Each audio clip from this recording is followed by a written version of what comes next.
Hello छात्रों, आप सभी का स्वागत है आपके अपने यूट्यूब चैनल स्टार एजुकेशन पर। मैं लक्ष्मण सिंह लोधी आप सभी का स्वागत करता हूं। आपके लिए फिर से 11वीं फिजिक्स की वीडियो लेकर आया हूं। आज की वीडियो में हम अभिकेंद्रीय और अपकेंद्रीय बलों से संबंधित कुछ दैनिक जीवन में उदाहरणों के बारे में अध्ययन करेंगे। तो आइए चलते हैं वीडियो की ओर और देखते हैं आज का हमारा वीडियो। तो हमारा क्वेश्चन नंबर फर्स्ट है, जब चक्करदार झूले में बच्चे बैठते हैं तो लकड़ी के घोड़ों को घुमाने पर वे झूले से दूर हट जाते हैं, क्यों?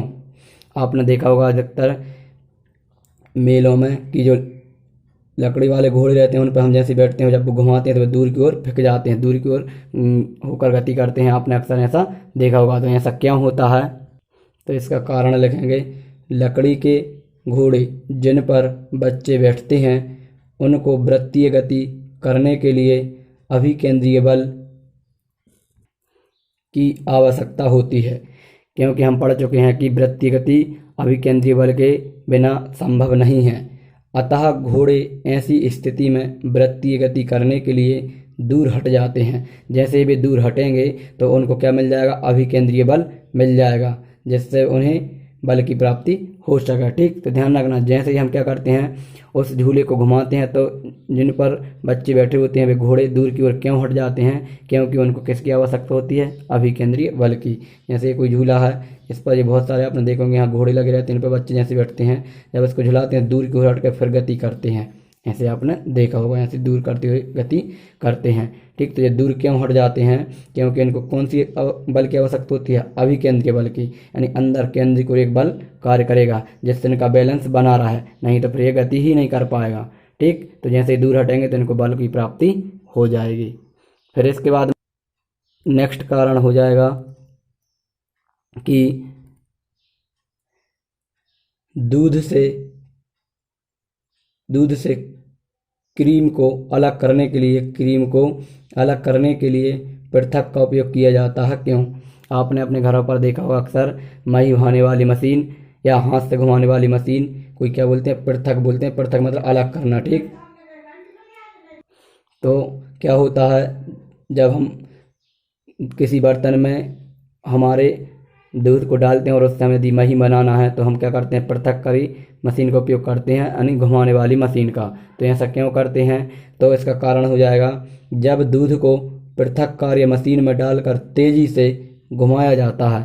ठीक, अब मशीन को घुमाएंगे तो मशीन के साथ क्या घूमेगा? हमारा दूध भी घूमेगा। तो दूध के कण लगातार दीवारों से टकराते हैं। जैसे हम मशीन में डालेंगे तो दूध क्या है? ऐसे घूमने लगेगा। तो इसके जो कण हैं, कण यानी छोटे छोटे से टुकड़े, ठीक, तो वो क्या होंगे? दीवारों से टकराएंगे। अब दीवार से टकराएंगे तो हमने न्यूटन गति का तृतीय नियम पढ़ा है कि जब कोई एक वस्तु दूसरी वस्तु पर जितना बल लगाती है तो दूसरी वस्तु भी उन्हीं पर उतना बल लगाती है। तो जैसे क्या होगा? दीवार से टकराते रहते हैं और उन्हें प्रतिक्रिया बल के स्वरूप अभिकेंद्रीय बल प्राप्त हो जाता है। प्रतिक्रिया यानी जितना बल वे दीवार पर लगाएंगे तो दीवार भी उन पर उतना ही बल लगाकर बाहर की ओर धकेल देगी। अब दीवार यानी कोई बर्तन रहेगा और जैसे ये घूमेंगे तो दीवार से टकराएंगे, ऐसे गति करते हुए तो वे अंदर की ओर भी आएंगे, तो उन्हें कौन सा बल मिल जाएगा? अभिकेंद्रीय बल। अब लेकिन जो क्रीम के जो कण हैं वो कैसे होते हैं? हल्के होते हैं, बहुत छोटे छोटे। ठीक, ध्यान रखना, प्रकृति में जितनी भी चीज़ें हैं सब अणु परमाणुओं से मिलकर ही बनी हैं। ठीक, तो उनके जो कण हैं कैसे होते हैं? छोटे होते हैं। इसलिए उन्हें वृत्तीय गति करने के लिए कम अभिकेंद्रीय बल की आवश्यकता होती है, क्योंकि कण कैसे होते हैं? हल्के, तो उन्हें कम अभिकेंद्रीय बल की आवश्यकता होगी।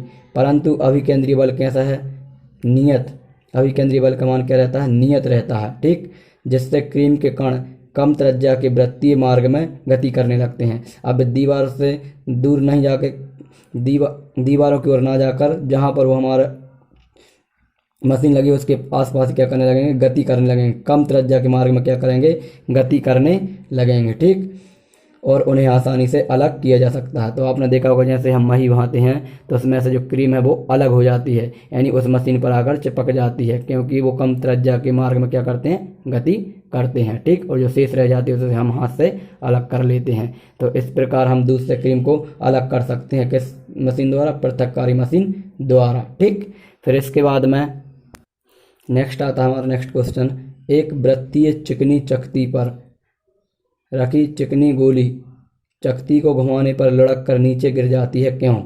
अब वृत्तीय चिकनी चकती आपने अक्सर देखा होगा, पहले एक गांव पर हाथ से घुमाने वाली चकती चलती थी, ऐसी लोहे पत्थर की रहती थी, उस पर एक लकड़ी का ऐसा हैंडल सा लगा रहता था, उसको पकड़ के क्या करते थे, घुमाते थे, और इसके नीचे एक और चकती रखी रहती थी, एक सिर रहती थी और एक को हम क्या करते थे, घुमाते थे।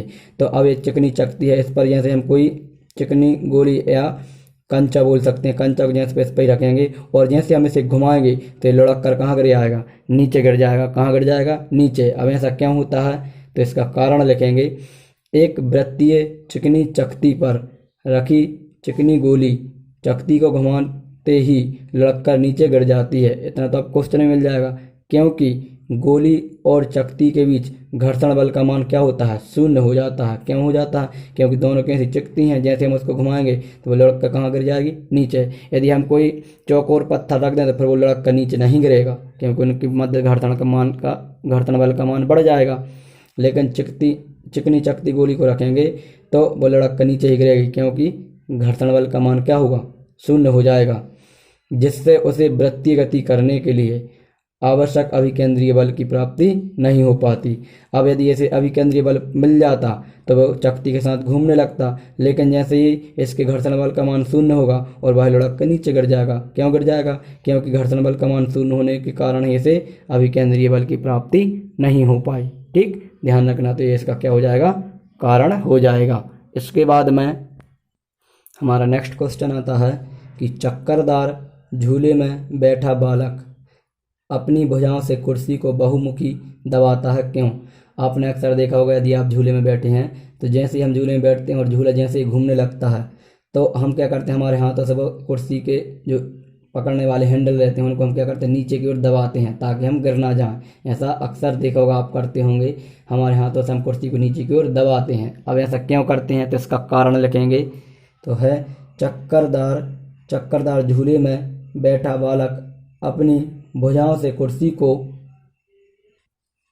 बहुमुखी इसलिए दबाता है क्योंकि न्यूटन की गति के तृतीय नियम अनुसार कुर्सी भी बालक को उतने ही तीव्र वेग से अंदर की ओर दबाती है। जैसे हम कुर्सी को दबाते हैं, कुर्सी को बहुमुखी मतलब बाहर की ओर जैसे ही दबाते हैं तो कुर्सी भी बालक को उतने ही बल से कहाँ की ओर, अंदर की ओर दबाती है, जिससे बालक को वृत्तीय गति करने के लिए आवश्यक अभिकेंद्रीय बल की प्राप्ति हो जाती है। यदि हम ऐसा नहीं करेंगे तो हमें अभिकेंद्रीय बल की प्राप्ति नहीं होगी और हम कहाँ गिर जाएंगे, नीचे।